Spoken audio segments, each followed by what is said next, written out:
오종혁 국어TV. 예, 반갑습니다. 예, 오종혁 국어선생님입니다. 자, 오늘은 이태준의 고향이라는 작품을 공부하겠습니다. 이태준 하면 우리 복독방, 그죠? 돌다리, 예, 이러한 작품으로 좀 유명한데요. 예, 오늘은 고향이라는 작품에 대해서 공부를 하겠습니다. 타국에서 이제 고향인 부산으로 가는 모습이 이제 나오는데요. 부산 부두에 발을 올려 딛는 때부터 내 고향이다. 그죠?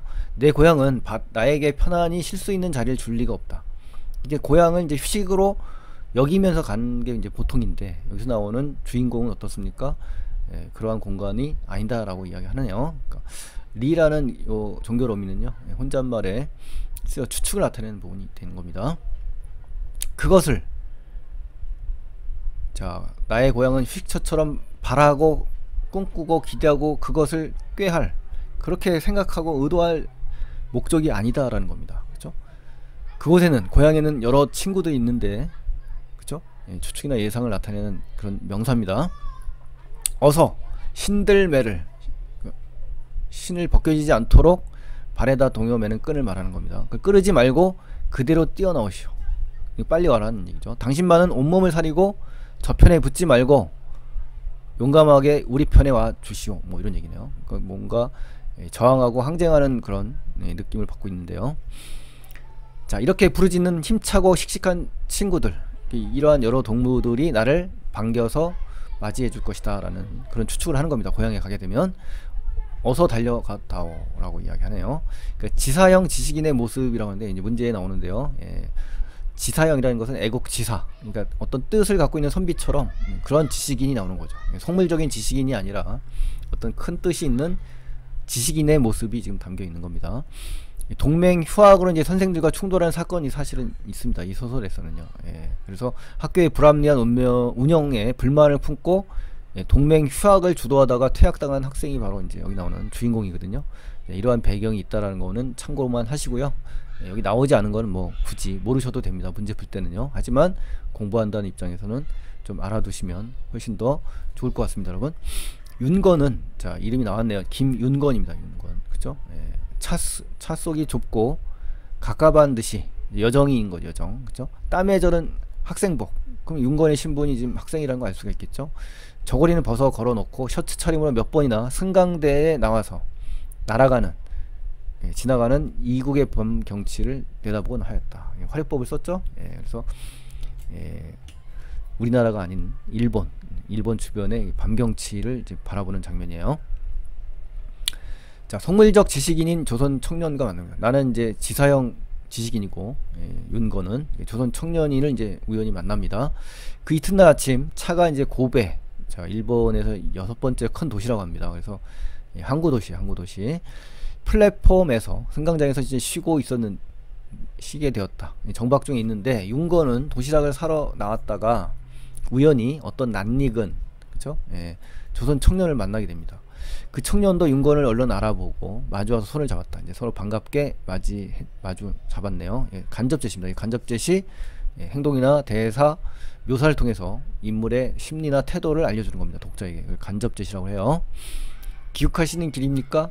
이런 게 이제 직접제시죠. 직접제시. 청년이 이제 대화를 통해서 윤건이 부산 고향으로 귀국하는 상황을 지금 드러내는 겁니다. 아셨죠?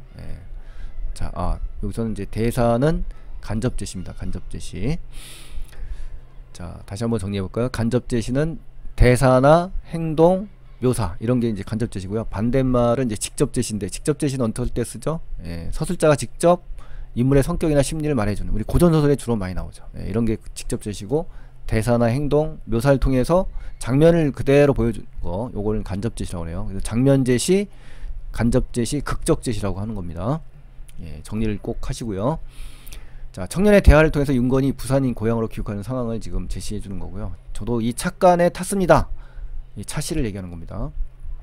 찻간이라는 거는 이제 우리 맞춤법에 보면은 한자로만 이루어진 합성해서 사이시를 받쳐 적지 않는 것이 원칙인데, 여기서는 예로 곡간, 셋방, 숫자, 찻간, 택간, 횟수, 여기에 해당되기 때문에 시옷이 붙은 거예요. 참고로 좀 알아두시면 좋겠습니다. 여러분, 문법 시험 나오죠. 꼭 확인하시고요. 그 청년은 윤건이 도시락 사려는 것을 보고 말렸다. 윤건은 그에게 끌려 식당 차로 이제 간 겁니다. 윤건은 그 청년의 성명을 기억하지는 못했지만 그가 이제 대학생이었다는 것과 그가 고학생은 이긴 하나, 고학이라는 건 이제 고생하면서 배우는 그런 학생이라는 얘기거든요. 자기처럼 험한 일을 하지 않고도, 그렇죠? 윤건은 이제 고학을 하고 있는 학생이고, 우리 그 만난 조선인 청년은 그렇지 않다는 것을 이제 대조적으로 드러낸 겁니다. 어떻게 좋은 하숙집에 있으며, 그렇죠? 의구심이죠. 또 학비를 넉넉하게 쓰던 사람이라는 것으로 그의 그의 모습을 이제 떠올린 거거든요. 이번이 졸업이시던가요? 라고 하면서 그 청년이 지금 윤건에게 이제 묻는 장면이에요. 그 남색 신사복을 새로 지어 입은 청년입니다. 윤건과 대비되는 옷차림이죠. 땀에 절은 옷과 새로 신사복을 마련한 이 청년의 모습이 어떻습니까? 서로 물질적으로 대비되고 있다는 걸 알 수가 있습니다. 보이인데 웨이터인데요. 당시에는 주로 보이라는 말을 썼습니다. 조반을 시키고, 그쵸? 조식을 시키고 윤건에게 물었다. 이제 졸업하고 나갑니다 라고 하면서 윤건이 답변을 한 거예요. 저도 이번에 아주 나가는 길이지요. 동경길을 다시 못 다닐 것을 생각하면 퍽 섭섭합니다. 돈만 모으면 얼마든지 또 올 수야 있겠지만, 자, 실례지만 어디 취직되셨습니까? 라고 물어보는 거예요. 이 청년의 윤건의 심기를 건드리는 결정적인 질문을 하게 되는 겁니다. 속물령 지식인이 나오는 겁니다. 아직 못했습니다. 전이상한 듯이 이제 프리적인 목소리로 이제 하겠죠. 그죠? 그럼 매우 걱정되시겠군요. 놀지들은 말해야 할 터인데 어떤 방면을 희망하십니까? 라고 이제 묻는 겁니다. 그러니까 청년이 취업에 대해 걱정하며 윤건의 진로 분야를 지금 질문하는 장면이에요. 윤건은 얼른 대답이 나오지 않았다 이겁니다. 뭔가 못마땅한 거예요. 그 청년의 말이 몇 마디 내려가지 않아서 윤건의 비위를 건드린 거예요. 마음을 상하게 했다는 거죠. 윤건은 이제 조선 청년에 대해 반감을 갖기 시작하는 거고요. 굉장히 못마땅하고 불편한 그러한 상대방이라는 걸 우리가 알 수가 있습니다. 돈만 모으면 또 동경길을 뭐 다닐 수 있다느니, 첫 번째 이유죠. 놀지들은 말해야 한다느니, 두 번째 어떤 방면을 희망하냐는 등, 이런 세 가지 이러한 이유로 윤건의 귀에 거슬리고 비위에 거슬리는 행동을 한 거죠. 그렇죠? 그래서 윤건이 청년에게 대해 비위를 건드린 이유를 쭉 제시하면서 열거하며 제시하고 있습니다. 꽤 달랑거리는, 굉장히 경박하고 경솔한 가벼운 인물이라는 거죠. 친구로구나 하고 대뜸 멸시를 느꼈어. 무시를 했었다는 거죠. 그렇지만 윤건은 곧 그것을 바로 후회했습니다. 태도의 변화를 지금 하고 있는데요. 길동무다. 자, 이유는 이거죠. 길동무다. 단순하게 한 차를 타고 한 조선으로 간다는 것보다 더 큰 운명에 있어서 길동무가 있겠냐. 그러니까 윤건은 이제 청년에 대해 운명 공동체다, 이것을 긍정적으로 인식하는 장면입니다. 한 나라의 백성, 한 나라의 국민이다, 뭐 이런 얘기겠죠. 윤건은 곧 얼굴빛을 고치고 그에게 대답한 겁니다. 윤건의 태도 변화가 드러났죠. 글쎄 걱정입니다. 아직 어떤 방면으로 나갈지 생각 중입니다. 노형은 어디에 계획되셨습니까? 윤건이 이제 바로 대답하고 질문을 하는 거예요. 이제 뭐 신통한 곳은 아니에요. 그래도 여간 힘들지 않은 곳이에요. 더구나 조선 사람은 좀처럼 가볼 생각도 못하는 곳인데 어떻게 유력자, 세력이나 재산이 좀 있는 이런 사람들 하나를 만나서 한 1년 졸랐더니 간청했더니 다행이 됐습니다 라고 대답을 하죠. 자, 이 장면에서 이제 조선 청년은 스스로의 힘으로 자력으로 하지 않고 외력에 이제 기생해서 취업한 속물령 지식인의 모습이 지금 잘 드러난 대사예요. 그래서 이런 비굴한 모습, 그죠? 이런 게 간접짓이라고 할 수가 있는 겁니다. 그래서 간접짓을 통해서 조선인 청년의 비굴한 모습이 잘 드러난다, 이렇게 정리하시면 되겠네요. 윤건이 이제 어딘데요? 그랬더니 어느 은행 본점입니다. 좋은데 취직하셨습니다. 윤건은 속으로 아니나 다르야, 이제 과연 예측한 바와 똑같이 하면서도 상대자가 상대자인 많지. 그러니까 조선 청년으로서의 운명 공동체이니 할 수 없죠. 마음에 없는 좋은 데다 하고 싶진 않지만 형식적인 대꾸를 해 주었다라는 겁니다. 그러니까 여기서 이 장면에서 우리 윤건의 마음은 어떻습니까? 표리부동하죠. 그리고 사람을 대할 때 가식적인 게 있고 표면적이고 피상적인 그런 말을 하는 겁니다. 억지 춘향이라는 거죠. 그렇죠? 본래 내용과 다르게 겉으로만 좋게 치장하면서 말하는 맞장구를 치는 말하기 방식, 이거를 지금 하고 있다라는 것을 꼭 기억하시고요. 대사가 워낙 많기 때문에 누가 대사를 한 건지 구분이 좀 안 될 것 같아서 제가 일일이 해놨으니까요. 공부할 때 도움을 받으셨으면 좋겠습니다. 자, 뭘요? 하기는 큰일을 못할 바에야 내 한 사람이 헐벗지 않도록 하는 것에 작게 보아 조선 사람 하나가 헐벗지 않는 것이 되니까요 하면서 조선 청년이 말했죠. 좋은 해석이십니다. 윤건은 또 꿀꺽 참고 마음에 없는 거짓 대답을 해줬다. 자, 이런 걸 볼 때 참 억지 춘향이란 말이 절로 나오는 그러한 장면이에요. 자, 중략 줄거리입니다. 청년과 헤어진 윤건은 이제 부산행 밤배를 타러 가면서 석탄 연기에 그을린 이제 조선 옷을 입은 사람들, 이제 새로운 인물을 만난 겁니다. 이제 노동자들을 만난 거예요. 조선인 형사에게 이제 조사받습니다. 이제 가다가 조선 옷이 찬란한 문화를 가진 역사 있는 민족의 의복, 조선 백임족이라고 할 수 있을까? 그러나 내일부터 조선 땅에서 보는 저 옷은 여기서 보는 것처럼 저렇게 보기 싫지는 않겠지? 라는 거죠. 부산행 밤배를 타러 가는 도중에요. 윤건은 여러 사람의 행렬에서 끼어서 배를 탔어요. 여러 사람이 뛰는 바람에 윤건도 손가방을 들고 3등실 있는 편으로 뛰어갈 때 갑자기 누가 조선말로 여보시오 하는 부르는 소리가 들렸습니다. 양복은 입었어요. 근데 조선말을 한 것은 물론 얼굴 생김이 어디에 갖다 놓아도 조선 사람의 모습이죠. 일견 얼핏 보면 조선 사람이 딱 맞았다는 거죠. 윤건은 반가웠어요. 왜? 같은 조선인이니까. 저 부르셨습니까? 그러나 그 신사는 의외의 뜻밖의 당황스럽게 어때요? 불선스러웠다. 태도가 굉장히 오만방자한 그런 태도를 취한 거예요. 거기 좀 섰어 라는 말을 하는 거예요. 윤건은 그때 그가 무엇한 사람인지를 동물적인 감각으로 느낀 겁니다. 심히 불쾌했다. 윤건의 심리적 태도가 이제 변화가 이제 드러난 거죠. 처음엔 반가워했는데 그 말을 듣고 불쾌하는 우리 심리의 변화 꼭 기억하시고요.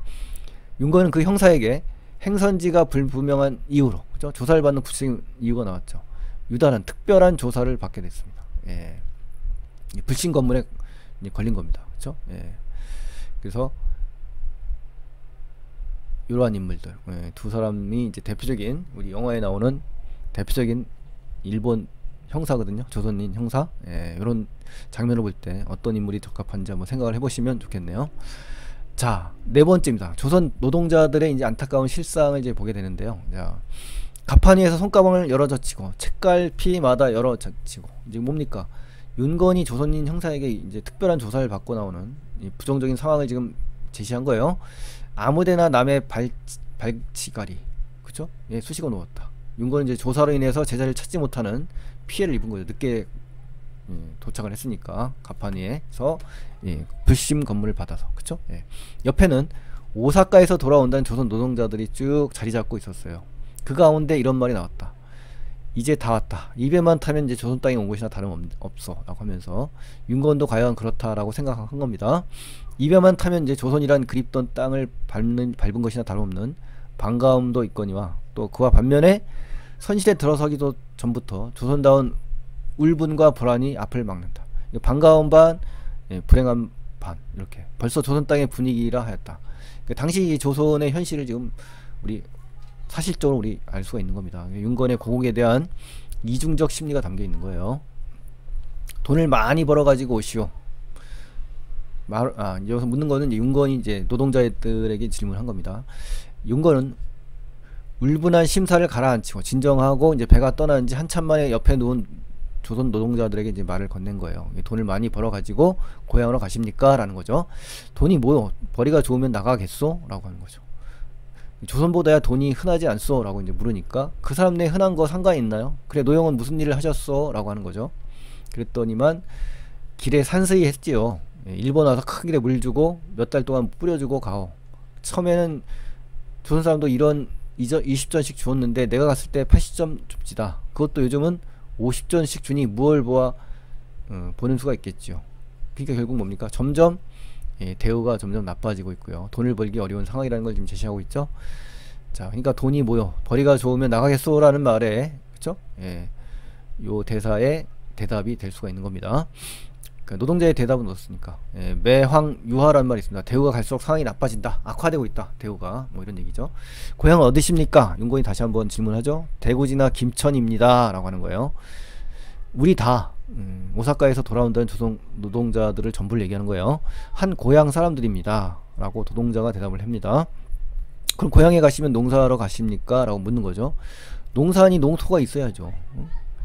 우리 제각기 저 한 번 같으면 처자식이 없이 이제 혼자 같으면 헐몸이라면 좁쌀밥보다는 나으니 일본서 그냥 빈둥거리면서 지낼 수 있겠지만 돈들도 못 벌 바에야 첫째 우선 처자식이 그리워서 못 견디겠다. 헛턱대고 비틀거리고 나오지요 라고 하는 거죠. 그러니까 결국은 이제 일본에서 다시 조선으로 오는 이유가 되겠네요. 노동자의 대답에서 나오죠. 물리적 실체로서의 귀향을 의미합니다. 그러니까 정신적 실체가 아니라 이제 고향의 의미가 물리적 실체라는 거예요. 조선 노동자들의 고향은. 윤건이 더 묻지 않았다. 조선 노동자들의 참담한 신의가 간접 제시로 드러난 겁니다. 그래서 목불인견의 상황이다. 차마 눈뜨고 볼 수 없는 참혹한 상황이라는 걸 우리가 알 수가 있습니다. 배는 쿵쿵거리며 엔진 소리가 높아갔다 라고 하면서 마무리되고 있습니다. 이런 장면들 떠올리시죠? 그 다음에 이런 장면들, 일제 치하의 모습들 떠올리시면서 보시면 더 좋을 것 같아요. 현대소설이고요. 31년에 지금 발표됐다고 합니다. 그래서 식민지와 지식인의 무력함과 황폐한 의식을 고발하고 있고요. 비판적인 사실적인 소설이라는 거 꼭 기억하시고요. 배경은 이제 식민지하의 어떤 불평한 제도와 좌절감이 이제 배경으로 되어 있고요. 작품상 특징은 이제 한번 읽어보시면 좋겠습니다. 당시 사회의 제도적 모순과 침체된 경제 현실을 비판적으로 반영했다. 이런 것들 꼭 기억하시면 좋겠고요. 자, 줄거리 한번 읽어보시고, 자, 오늘의 마지막 한마디. 자, 마음만을 가지고 있어서는 안 된다. 반드시 실천해야 된다. 그렇죠? 지식인들 좀 말만 앞세우지 마시고 언행일치하는 그런 지식인이 됐으면 하는 생각이 들어서 말을 했습니다. 이소룡의 위대한 말 한마디. 반드시 실천해야 된다. 뭐 이런 말 남기고 싶습니다. 자, 그래서 오늘은 이태준의 고향이라는 작품을 공부했고요. 고생 많이 하셨습니다, 여러분. 다음 시간에 또 뵙겠습니다. 감사합니다. 오종혁 국어TV